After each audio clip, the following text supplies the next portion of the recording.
Hello viewers, welcome to education and job corner. এই মুহূর্তে একটি বিগ ব্রেকিং নিউজ আপনাদের সঙ্গে শেয়ার করব। এই মুহূর্তে মুখ্যমন্ত্রী ঘোষণা করলেন রাজ্যে 1,00,000 শিক্ষক নিয়োগ করতে চলেছে পশ্চিমবঙ্গ সরকার। এছাড়াও পুলিশের রিক্রুটমেন্ট সহ এ রাজ্যে প্রায় 5 লক্ষ সরকারি চাকরির নিয়োগ সংক্রান্ত আজকে গুরুত্বপূর্ণ ঘোষণা করলেন মুখ্যমন্ত্রী। আরামবাগ থেকে এই ঘোষণা করলেন, আরামবাগের সভা থেকে তিনি এই ঘোষণা করলেন এবং সেই সঙ্গে কিন্তু 1,00,000 শিক্ষক নিয়োগের প্রতিশ্রুতিও দিলেন। চলুন আমরা বিস্তারিত তথ্যটি দেখে নিই। তারা চায় না পুলিশে লোক নেওয়া হোক, 60,000 পুলিশ রিক্রুটমেন্ট হবে, প্রায় 1 লক্ষের মতো টিচার নিয়ে রিক্রুট হবে, বিভিন্ন দপ্তরে 5 লক্ষ ছেলে মেয়েকে নেওয়া হবে।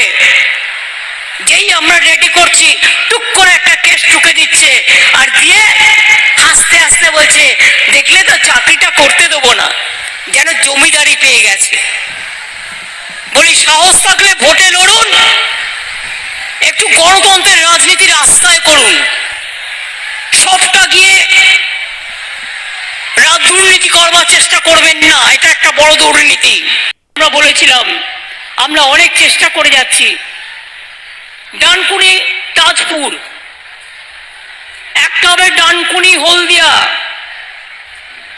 আর একটা হবে Coochbehar, Panagarh, Malda up to Coochbehar, north Bengal.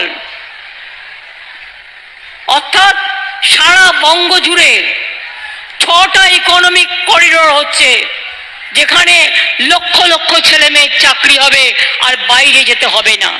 যখন যেটা প্রয়োজন দিদিকে আবদার করবেন, দিদি আপনাদের সব সময় দেখে দেবে।